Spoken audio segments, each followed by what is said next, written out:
2017 Aston Martin Vanquish S review and first drive. When Steve Jobs returned to Apple in 1997, its computers probably got the mother of all inferiority complexes. The Aston Martin Vanquish can relate to that. It launched in 2012, before new boss Andy Palmer, ex-Nissan, and new chief engineer Matt Becker, ex-Lotus, arrived. Both felt Aston's range-topping Super GT had room for improvement. Putting Vanquish under even more pressure, the DB11 arrived last year. That V12 GT is substantially cheaper yet boasts a new platform, a similarly powerful, though twin-turbocharged, engine, a fresh design and a more up-to-date interior. With that in mind, Palmer and Becker have evolved the Vanquish into the Vanquish S. Becker says he's tried to retain the original car's superb comfort and refinement while adding extra attitude. The basics are familiar. A 6.0-liter naturally aspirated V12 feeds power through an 8-speed automatice in a transaxle arrangement to the rear wheels. Although the exterior design might look a lot like the DB9, since replaced by the DB11, the Vanquish S is actually entirely skinned in carbon fiber.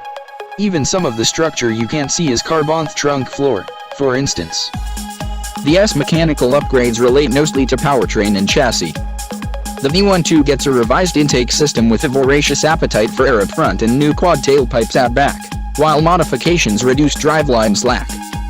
Sliding the jewel-like key into the center of the dash is like pressing down the plunger on a box full of dynamite. This is one thunderous V12, with deep, dirty rasps and theatrical crackle tone that responds savagely to every tickle of throttle, like a junkyard dog hearing the chiming of chain link fence. What's it like to drive? Much as we appreciated the Vanquish, the S's improvement can be felt in just a few miles. The V12 now snarls at peak revs where once it petered down. The gear changes are sharper, the body is better tied down. It feels tighter, more responsive, more involving. Power increases from 568 HP to 580 HP. Europeans get a fuller-bodied 595 HP. Torque is unaltered at 465 lb-ft, but you get a more generous serving of it through a broader portion of mid-range.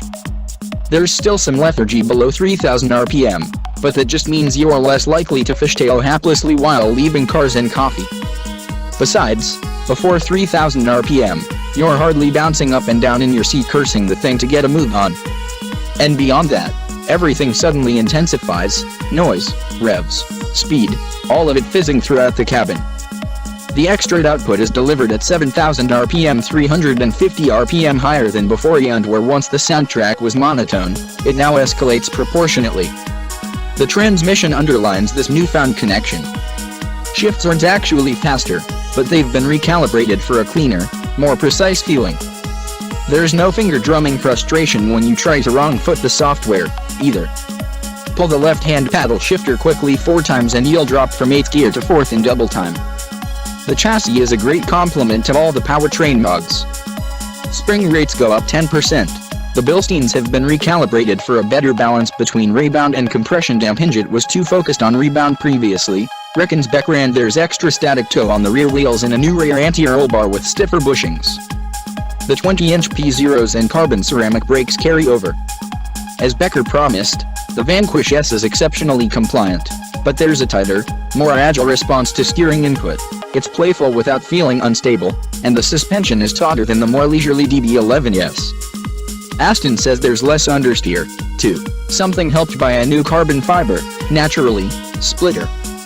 I can't say that I'm particularly qualified to confirm that one after a wet test drive on public roads, but I will say the hydraulic steering feels substantially different, even though it's exactly the same. The stiffer chassis requires a little more steering effort, so while the steering rack is still pretty light, there's more meat when you wind off center and more feedback, with the leather rim brimming with road surface texture. You get some visual changes that splitter.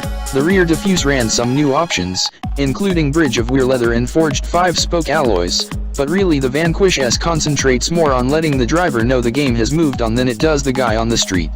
Do I want it? Palmer and Becker can be proud of the Vanquish S, a car they inherited. Problem is, they've already shown us what they can do with a blank piece of paper courtesy of the cheaper, similarly powerful DB11. And come 2018, that car will spawn a Vanquish S replacement. The smart, and/or patient, money goes on either of the above.